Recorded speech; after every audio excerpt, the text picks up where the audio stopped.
This episode of Toes on the Line is brought to you by Thorne. Thorne has the most extensive line of NSF certified for sport products. To receive 20% off any Thorne product, simply go to my website, coachjarwarski.com, and become a subscriber.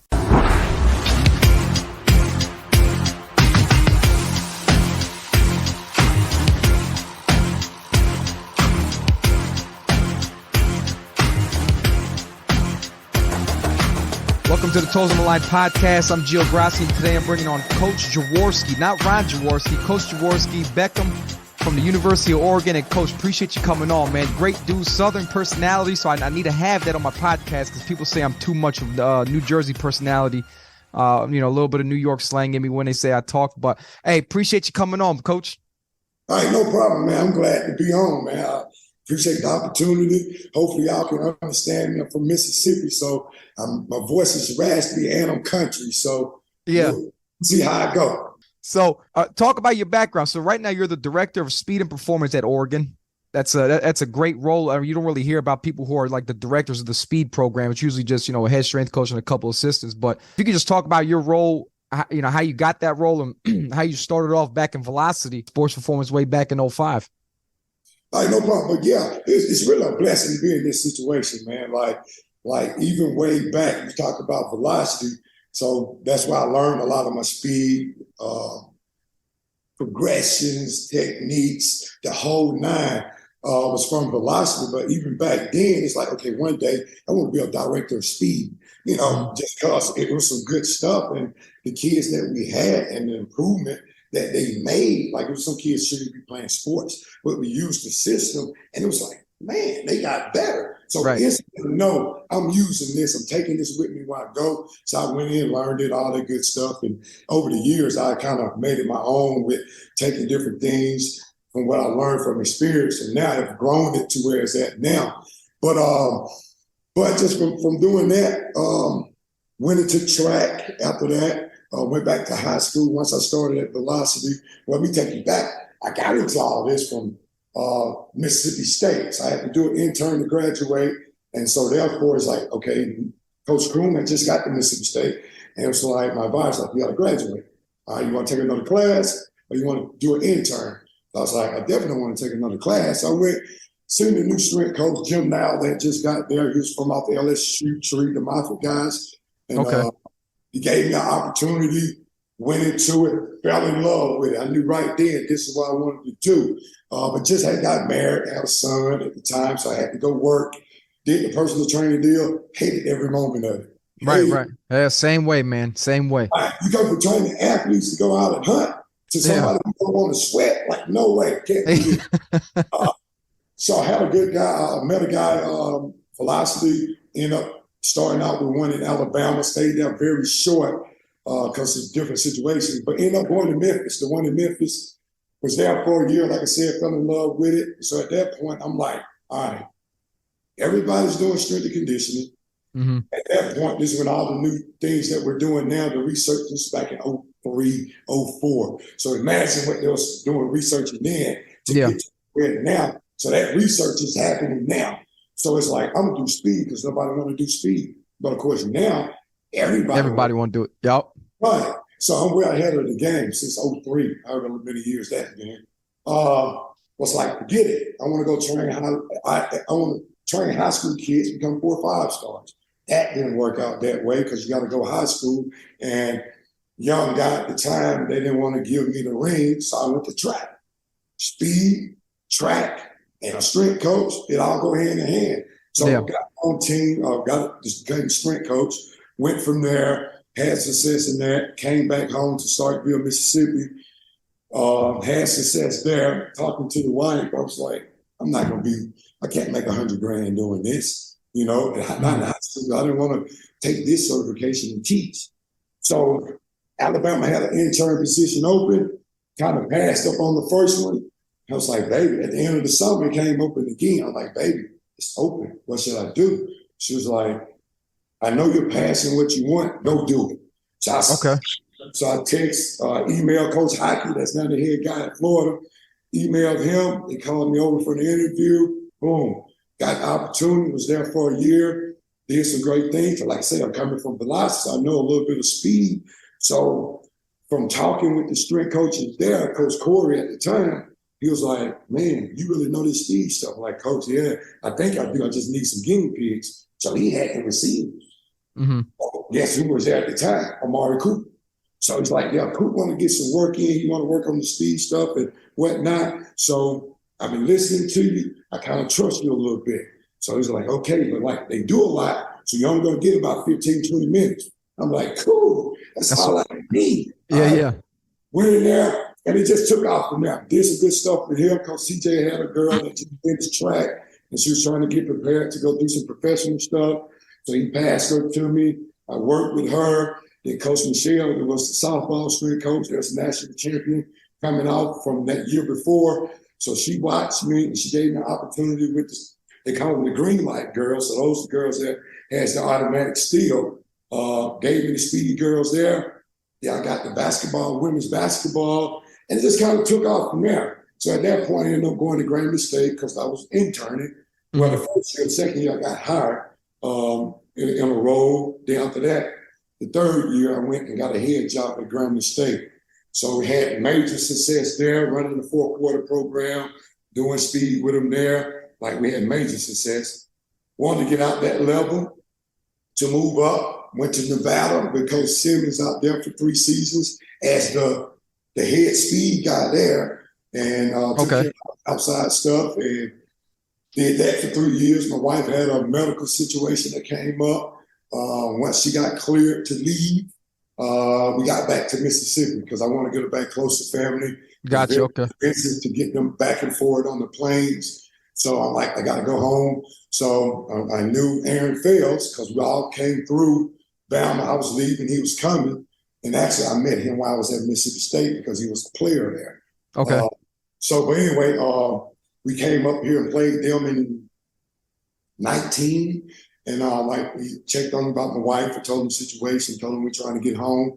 So Coach Wilson, Coach Love got the job at Lane, got the job. Coach Skip got the job down at Ole Miss, and everything just worked out. Boom, came to Ole Miss, ended up being the speed guy there. So we did that for 2 seasons, and he had the opportunity to come here. So he's like, do you want to come? I know you're trying to get back to Mississippi. I'm like, okay. But you leaving, I don't know who the next guy gonna be. Right. Gonna keep me, and plus you're going to the city, so everything works. Like I do speed, and you want to bring me in as director of speed? Like, are you crazy? Why would I not go?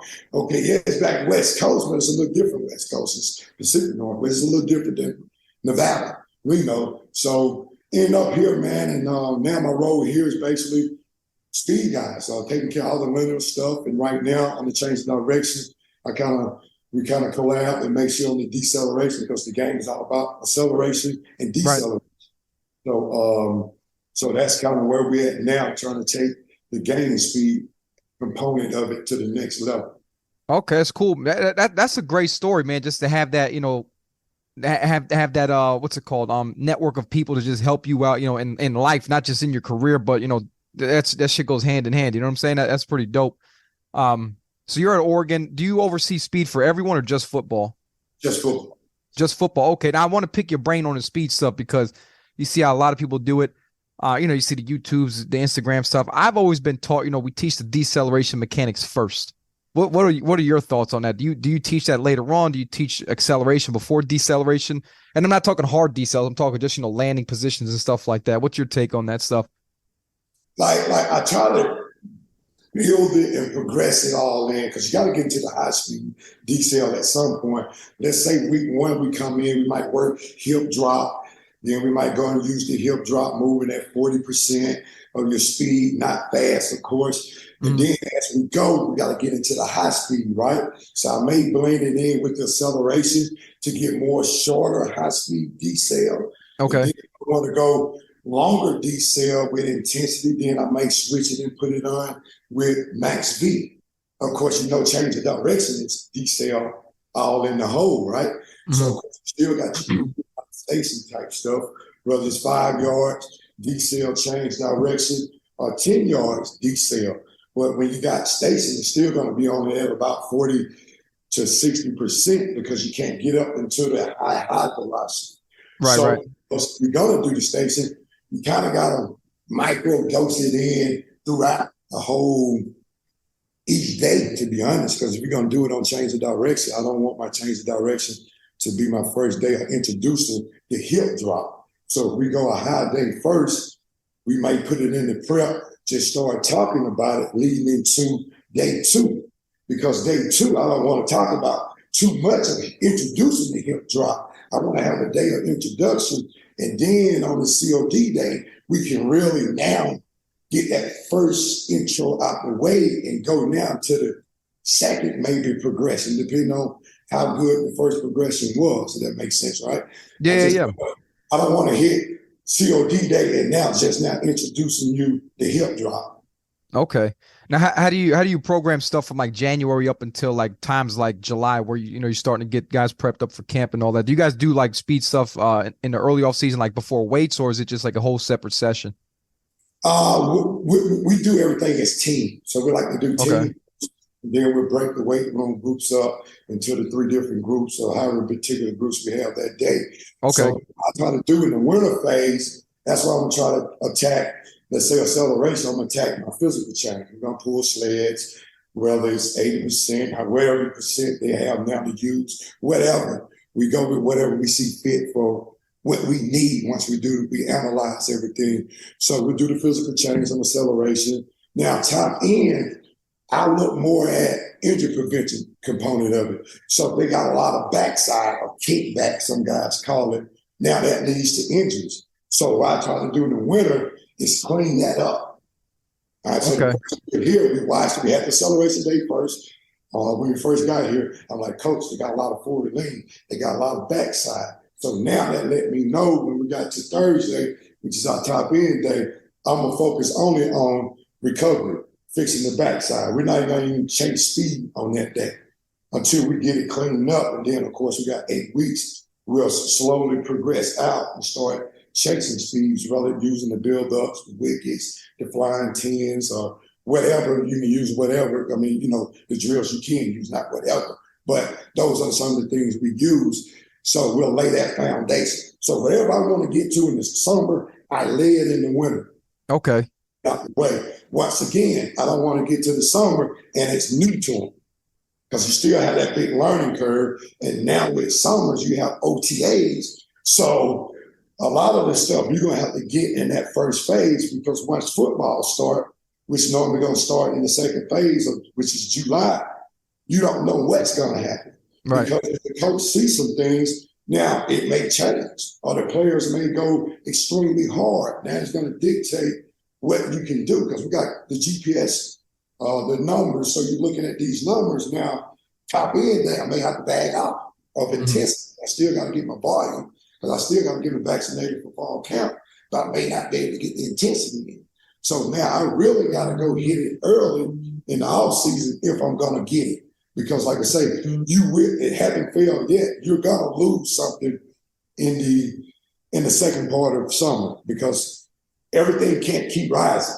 Something got to give because as football increase, and the weight room may increase. I can't keep increasing either. So now you're asking for problems. So right, being prepared to give.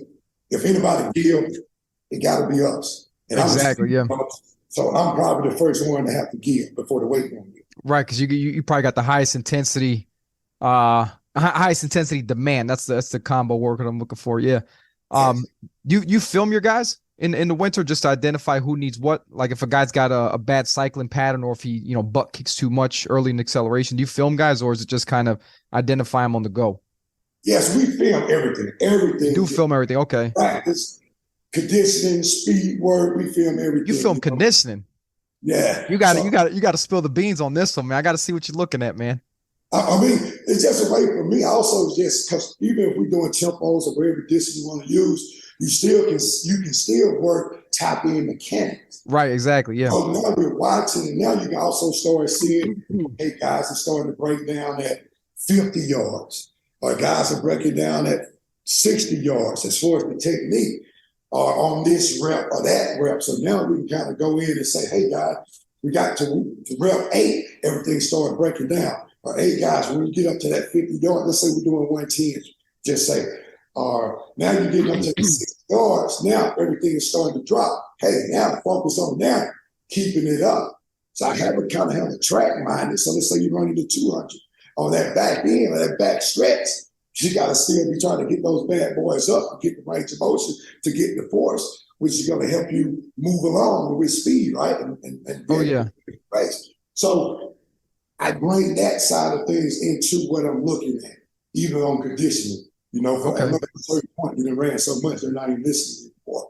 But I still try to let them know how to always continue to try to get better and use the things that we're teaching everywhere. Because if we're not using it, then we might well just say, let's warm up, line up, let's do 10 10s or however many to get the volume we're going to get that day. You know? Okay.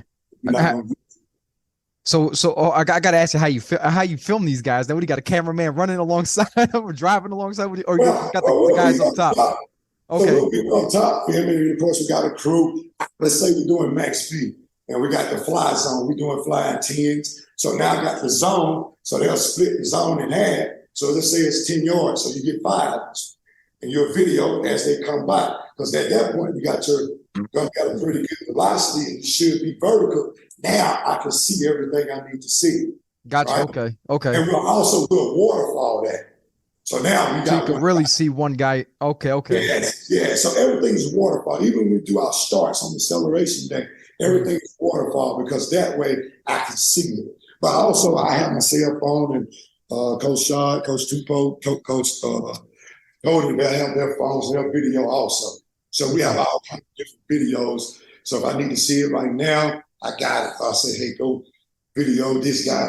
This guy right here. I need to see everything from him today. Right now when I get ready to run. So I pull it, boom, boom, boom. Especially got a new guy coming in. We'll kind of do that, like get the new guys today on our personal phones. And that way we can coach up live and we'll let them see it right down the field through the video. Gotcha. So, okay. That takes me. I never thought about filming conditioning. Now you put me onto something. When I was at Fordham, I used to film everyone's starts, like their first 3 yards in their 40-yard 10, 20-yard dashes.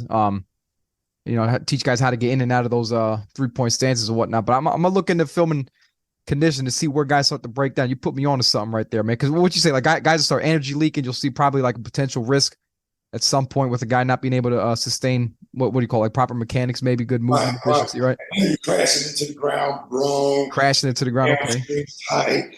And now I'm like, man, my hamstring tight. Let's go back to this video. See, right here? This is why. So now it helps me. Like, when I say, hey, step over the wickets, this is why I tell you that. So you don't have this situation you have now. And guess what now? For me, you tell me you tight, you got to go to treatment 6 a.m. Okay. I don't want to have to worry about you on Thursday. I need to know you with the treatment. And then they'll tell me like, okay, it's still tight. Now I can say, okay, we're going to hit these flying 20s, 20 and 20 today. We're chasing intensity. For you today, you're going to stay around 75%. But I got to know you've been to treatment and this is where you're at. Because you can't not go to treatment. So, no, I'm good today. Because now we're chasing 95%. 100% today in that fly zone. What are we going to have? Issues. Right. And if you have a real hamstring issue, what we're looking at, anywhere from 4 to 6 weeks or more. Probably more, yeah. So that's the off season. Yeah, so, that's your whole hey, come back in camp, you ain't even ready to play. And then now you didn't have the injury before camp, and camp is going to be worse than any training we done went through. The first 5 days, huh? What? Those first 6 to get something else. Now you can't climb the depth chart because you're going to be out again. Exactly, yeah. So that's why we kind of do it like this to get the guys to buy in. I'm trying to keep you safe. I'm not being a butthole, but I just want to keep you safe. Because for a coach, at least I would think a speed coach, any coach, you don't want anybody to get hurt on your watch. Exactly, yeah. Because now I go back and it messes with me. I go back and evaluate everything. How much volume did I do? Okay, did I do enough? Should I add this exercise in to go ahead and prime and get them even more ready? Or should I did some more whatever dynamic stuff, whatever it may be. But it makes you start looking back at the program. Okay, I like that. Do you do any like teaching on conditioning days too? Like you go over like a few quick pointers on running mechanics on conditioning days, or just get the guys warmed up, get them ready to go? Oh, we go through a good warm up. On those days we have a speed prep. So let's like Friday, we'll do our tempo type stuff. So we'll do a warm up with Coach Lover, lead a warm up, and then we go to the speed prep. We get more into like the dynamic stuff. So now we'll come out with maybe we'll do an A march, an A triple, and then we'll come back and do more of the dribbles.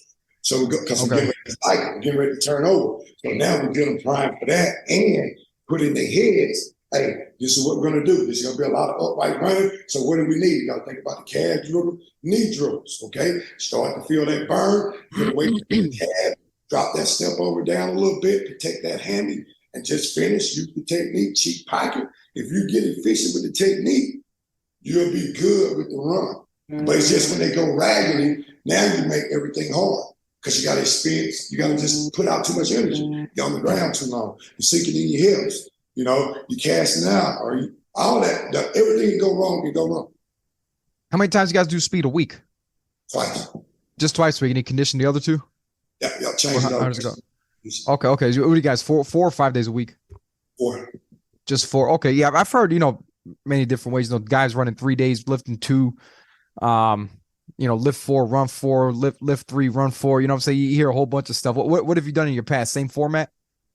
We've done it all. I can't really look at the past to where we at now because the new summer, you got OTAs. So everything is kind of different now because you gotta watch out of doing too much. Mm-hmm. Because like I say, you gotta watch the coach and look at the data. What are they gonna do? Because that's the most important thing. You can run good and look good, but if you can't play football, it don't matter, right? They damn right, yeah. So we have had times where we did 3 days of speed on the second part of summer because you got your skill guys. They got a lot of high speed yards, so you try to combine that and get them prepared for that. But right now, we've been kind of okay with just doing 2 speed days. Okay. Because you're kind of going to get some more when they go to practice. Depends on what the practice strip is. Or they got middle of the field routes today. You got to prepare for that. Is it more red zone on this day? So it's different things you got to look at, I think, before you start getting into all these 3 speed days or 4 days of running. If you're looking at your percentage I guess people say percentage to gain, I've been thinking okay, do we need to look at percentage to fall camp? Because fall camp will take care of the game situation. Exactly, yeah. The game is the most easiest thing. So it's okay, while we're preparing for the game, do we need to prepare for fall camp numbers? Because that's the one's going to spike real fast. So we kind of look at it like that, and just that's where we're at now. Actually, I was telling you earlier that we just came from sports science. That's part of the things that we're looking at, going in that rabbit hole on how can we be better. Because I just can't say, you can't get them ready for fall camp. You're just not going to say that. Let's look into this and see, can we get them prepared better for fall camp, Now, what that look like, that's what we're trying to go and map out right now, to be honest with you. Yeah, and I'm glad you're saying that because I told I was talking to recruits a while ago and I was telling the parents, I'm like, listen, our job is to get guys ready for practice and camp. I said, practice is going to get you ready for the game. And they looked at me like I was crazy. I said, let me tell you right now, we're not going to train and then go play a game. We're going to train and go right into camp. We're going to go from camp right into week 1 and week 1 right into game 1. So I'm glad it just sounds good just hearing stuff like that, it's almost like reassuring, Yeah. I mean, it's common sense. I say common sense. Common sense is not common these days, but you're right. Common sense, how you gonna say it's the easiest thing, but then you're gonna not prepare for fall camp. Now going down to fall camp, now it's coach need to bag out. No, coach is not bagging out. So you should have got prepared for coach. Whatever. I'm not saying our coach, but coaches in general. When football comes out, that's football. Yeah, it's football. It is what it is. So you better get prepared for what coach gonna do. You can go high, low. You can say, we're going to be on our feet for an hour. Coach gonna have on our feet for 3 hours. So what are you talking about right now? High, low sounds good, but they finna go high. Yeah. And off day is not off. You know what I mean? I was just about to say that off days, meetings and all this shit, film. Now you go to the 5, you got high, medium, extremely high. So it's okay, what are we doing? Are we going to change the way we look at things and see if we can? They still 18-year-old kids. Can they handle it? It's many different ways to try to get them prepared, I think. Now what we're talking about, Now, do you go run them 4 or 5 days if they're going to practice 6 days in a row? Mm-hmm. Now, go back to what you mentioned, right? So now you have to look at what are we doing and how we want to approach it. Like, nobody says you have to go high-low, right? Right. That's a good model that's out there. I mean, I'm not going to go against it. But if we're looking at camp and it's all like that, how can we, I'm not saying go all 6 days, I'm not saying that, but how can we find a way, like I said, to get it better for fall camp? I don't know the answer yet, but this is just thinking right now, talking to you. You know, that's a pretty good question. Maybe somebody listen to the podcast and be like, that guy's an idiot, or they may go, hey, out there. Because if you have your why, I think you can do a lot of things. Oh, yeah, hell yeah. You just gotta have a why. You can't say the book says do this. You gotta take the book, experience, and play with it. Exactly. Biggest thing I tell people from my experience is like, hey, you just got to know how your coach likes to play football, man. And train you guys that way. If you guys like, you know, I like Chip, I bring up Chip Kelly all the time, like way back in Oregon, like no huddle. He made sure his strength coach ran these guys to the point where they were just recovered quickly, you know? So it's all, you know, it's all about how the coach wants to play, how the playbook operates. You know, is it a no huddle team? Is it a get back in the huddle, snap the ball, a 5 type of team? What are they doing, you know? I think that's the part we miss. We hit the need assessment of the sport, of the weight room, or speed, or whatever, but we hit the need assessment of the coach. Exactly. Yeah. Because that's another factor that's amazing. Yeah, because at the end of the day, man, like it's like you said, every coach in the country operates with that week 1 of camp. We're going like we're behind. For some reason, they're like we're behind. That's what every coach is saying. And the kids will tell you this sucks. They, you know, they're killing us. It's like, look, you get killed wherever you go playing football. It's a man's game. You know what I'm saying? Sure. So, but hey, good stuff. Hey, we gonna get into this segment right here, getting spicy right now, man. You ready for it? I guess so. Let's see what you got. You getting ready for it, man? It's getting real spicy right now, man. I don't know if you're ready for it, Jaws. You ready, man? I'll let you know. I'm do my best. I'm gonna ask you some rando questions. Either the fans want to know, I want to know, or the internet's asking for it, man. People want to know, right? And your videos that you post up on the gram, right? Why you got the bill on the hat flipped up? Oh man, it started. I'm class of '96 high school, so they tell you how old I am. So that's way back with Different World. Flip the hat up. You ever watch Different World? You might be kind of young. Nah, that reminds me of the Fresh Prince. How Will Smith had his hat flipped. Oh, that's that era, Fresh Prince. Okay. My man Spike Lee. You know what I'm saying? The Michael Jordan commercial with Spike Lee. You don't remember that? Okay, yeah. That's right. Orange Blackman, come on. You know what I'm saying? I've always done it. But even from Ole Miss, it's just a thing. I just don't like hats in my face. I like hats, but I just don't like them in my face. So I just started flipping them up. And people was like, hey, man, that's kind of different. Keep it up. That's the look right there. Yeah, I thought about Orange Blackman. Of course, that's Nike and all that. So I almost brought Orange Blackman back. I talked with Kenny to try to recreate it for the recruiting and different things like that. But I kind of just let it go. I'm like, nah, I'm not going to do it. But that's kind of where it came from. Okay, no doubt, man. All right, next one. Out of every state you've been in, which state had the best food? Every state you coached in. Louisiana. What's the best thing you had in Louisiana? I don't really like gumbo before then, but gumbo. Hey. The crawdaddies, I eat that. The broils, the whole 9. That's the best part. I even ate red beans and rice and loved it. And where? Red beans and rice. Like I'm from Mississippi, we just don't eat that. In Louisiana, it's like every Wednesday or some deal. Across the state. But got there and fell in love with it. So like etouffee, all that stuff. Okay. Man, from where I've been. I had gumbo a couple years back when I went to New Orleans. My Italian ass, man. I liked it. Those good. It's good. I like that you said that, man. Gumbo's good, man. Next question. People want to know who's your cameraman on Instagram. I can't pronounce his name. Man, you got me on the spot here. Got you on the spot. Spicy right now. I always mess his name up, man. I never call people by his name. I just, man, man, you got to edit that one. Hey, if you could do one thing instead of coaching with your career, what career choice would you have? I don't see myself doing anything else. If it is, it's going to be around sports. Okay. I don't care about business. I don't care about sitting in the building. Like, I can't think of anything else. It'll be around sports, wherever it is. I talk a lot of trash, so maybe I'll be I don't know, a host or something. Just talk trash. Probably be what you call it, a hype man to open up concerts or something. Okay. Okay. Yeah. Hype. I got you. Okay. That kind of fits me, because that's all I do all day. I talk trash, man. Because, like, it is what it is. They go through hard days, man. So I got to make it light for them. So That's funny, man. They wanted to beat me up last Saturday. We ran our tempos, man. And I'm talking trash. Tempo, undefeated.